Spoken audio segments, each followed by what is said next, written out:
Are there planners that you just absolutely love, but you have tried them and there are 1 or 2 things in that planner that are a deal breaker for you? We're going to talk about the 5 planners right now that I absolutely love and sometimes wish I was using. And when I pull out from my shelves and I play in them, I remember why it won't work in the season I'm in right now, or those 1 or 2 things that are just a deal breaker for me. So let's chat about that. And I'd love to hear in the comments what planners you absolutely love but can't use.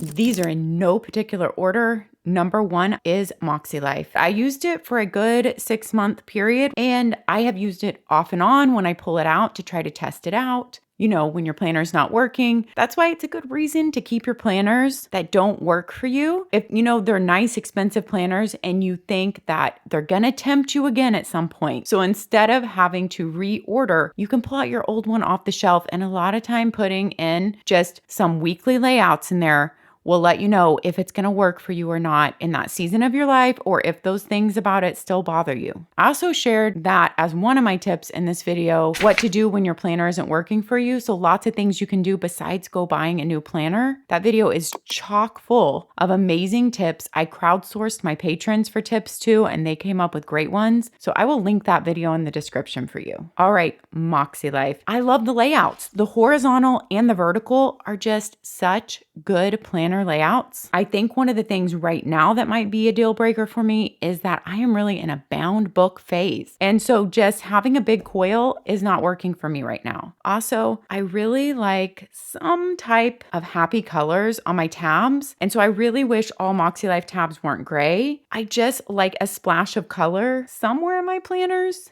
And yes, Moxie Life does have colors that go with their goal setting system, and they have an amazing goal setting system. The part of their goal setting system that really resonates with me is this weekly reflection. And I love how this year they've added in even more to that page. You can check out my full Moxie Life review video if you're interested, because we're not going to walk through the planner today. So that part resonates with me. The checking in every single week just doesn't resonate with me right now in my life. So I think those things make it kind of a deal breaker for me right now, but it has amazing paper. I love this planner and this system, and I'm constantly pulling it off the shelf to try it. And every single one of these planners here today, I have a full review video on. We will link the most recent review video down below for you guys, so you can easily find that if you see a planner that you like. I will also have all my discount codes and affiliate links down in the description. I think for every single planner here today, I have a discount code, so make sure to hop down in the description if you are purchasing any of these. And thank you so much for clicking through my affiliate links when you make any purchase. That is the biggest way you can thank me if my content and videos have helped you or if they are just enjoyable to you. All right, number 2 is Passion Planner. If you have been following me for any amount of time, you know I actually used Passion Planner for 9 months last year, and it worked great for me. Functionally, it functioned great. It has amazing paper. I just like the feel of the book in my hands. I love the flexibility of the layout, that you can use the reflection pages in the goal system or you cannot. It's not like a massive part of the planner. And the page layout to me is just very versatile because I ignore the times on there and I just write in my daily to-dos. If I have timed events, those always go at the top for me. So this worked so well for me. So you're saying, Amanda, why can't you use it right now? Well, number 1, I think sometimes a lot of you guys can relate to this. If you use the same planner year after year, you don't get a chance to ever try out any other planners. And if you love planners as much as I do, which I bet most of you listening do, then it's really fun if you have multiple planners that can actually work for you. The layouts and the format of it work for you. It's fun to use a different one just to give you a change. And it's also good for me, for my job, to really experience different planners long term. So that was one of my reasons for leaving Passion Planner. It's just after almost a year in it, I honestly just feel a little stagnant in it, and like there are so many other amazing planners out there and I just need a change. And I would say the one thing about Passion Planner that is a deal breaker for so many people, it's obviously not my deal breaker, but it bothers me, is the dark black and kind of the overall grayscale of the page. So even though I use a lot of color on my page and I try to add washi, and that really does brighten it up, especially covering up that black line, I just decided I needed a change. If you want to see my 2025 lineup, I will link that video down below. So honestly, with Passion Planner, that is really the only thing that was probably bothering me enough to change out of it, but it was time for me to try out something new. And that's too bad because I love this Passion Planner cover. I thought this was my favorite Passion Planner cover of all times that they've ever made. And honestly, it might still be, but I'm a mustard yellow girl and I love sunflowers and mustard yellow and I love this cover. I do have a full review up of the 2024 Passion Planners that we will post down below. All right, that's number 2. Number 3 is going to be no shock to anyone who's been with me for any amount of time, Erin Condren. You guys, I was in an Erin Condren vertical for years and really like nothing could pull me away. I love Erin Condren colors. I love Erin Condren paper. I love the fonts. I love the feel of the book, the colored tabs. And if I really wanted to use this, I could still keep using it for memory keeping. You know, I don't have to completely take it out of my life, but it's just not fitting in my stack, even for memory keeping this year. You can check out my planner stack video. I miss it. I do miss Erin Condren. When I open it back up, I want to be in it for a number of reasons. But once again, I think the deal breakers for me right now are the layout is not functionally what I need. That is the biggest thing. I need to see my week vertically, but then I also want list room down here, and I don't want to have to draw lines and manipulate the whole page and write over all these lines. I just don't want to manipulate the page right now when there's a planner that works perfectly for me like that. Now it is also coiled, and I mentioned I'm in my bound book phase, but I think the biggest deal breaker for me right now is the layout. So sadly, I am not in Erin Condren right now. Like I said, I could put it as like a memory keeping planner, but I'm just trying not to squish too much into my lineup this year and overcommit. All right, that's number 3.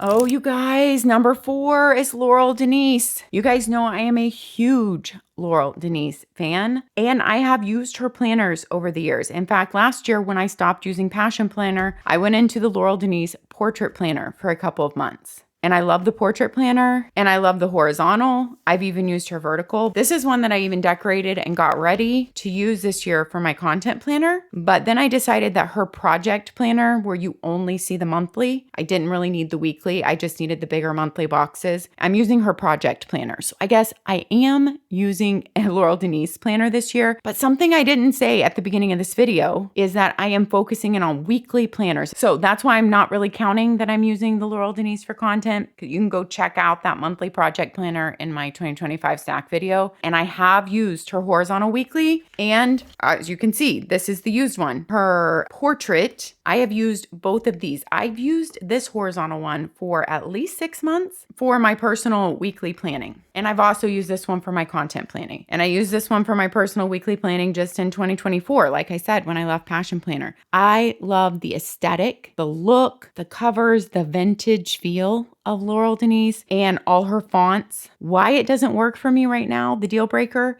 is that I don't need a monthly right next to my weekly because I already have my system with my Ashley Shelley monthly notebook planner. If you don't know about my system, you can watch my 2025 stack video and that will explain it all. But basically, I like my monthly to sit up right in front of me on an acrylic easel. Erin Condren does not sell anymore, but I'm sure you can find one off Amazon or a Hobby Lobby. I need my monthly basically in front of me like a wall calendar. I need it separate from my weekly. If I didn't love my system so much, sure, I could have my weekly right next to my monthly, but that leaves me less room for weekly planning, and I need more room in my weekly planning. And I like to see my month right there, like above it, and just easy to flip through all the months as you change things, and I only use friction pen in that. And so this is just repeating my monthly that's already up there and taking up a lot of room in my planner when it's already up there. I've tried using it duplicate, the Ashley Shelley up there or using this monthly for something else. So it just doesn't fit in my life right now to see it on the same page, which is, I know, what people love about Laurel Denise. And I love the concept of it too. And I've used it and it worked great for my content planner. It's just not what I need right now. So sadly, I cannot use a Laurel Denise for my weekly planner right now either. All right, number 5, the weekly planner I love but can I use right now, last but not least, is Plum Paper. You guys may not have guessed this one because I haven't used Plum Paper in a long time, but Plum Paper was the planner that I was using. I think I was in like my 3rd or 4th year of using Plum Paper when I started this channel. It was the very first like online luxury planner that I ever found and bought. I found Plum Paper before I ever found Erin Condren, and I didn't even know there was a planner community out there when I found this planner. It was just the first planner I found online and the first time that I hadn't just gone to buy my planner at like a Target or an Office Max or a Barnes & Noble. So Plum Paper holds a special place in my heart because of that, because I remember the excitement of getting the box and this fancy planner for the first time ever and having gotten to design it and design the cover and choose a lot of things in it. I'm listing Plum Paper because they have so many customization options, and I feel like for really good prices, especially if you stack my discount code, so many options. Even for covers, you get to choose your start month. You can start any month you want. You can make it run as many months as you want. You get to choose like tab colors. You can choose from 2 of their color schemes or a neutral, which this is the new completely neutral color scheme.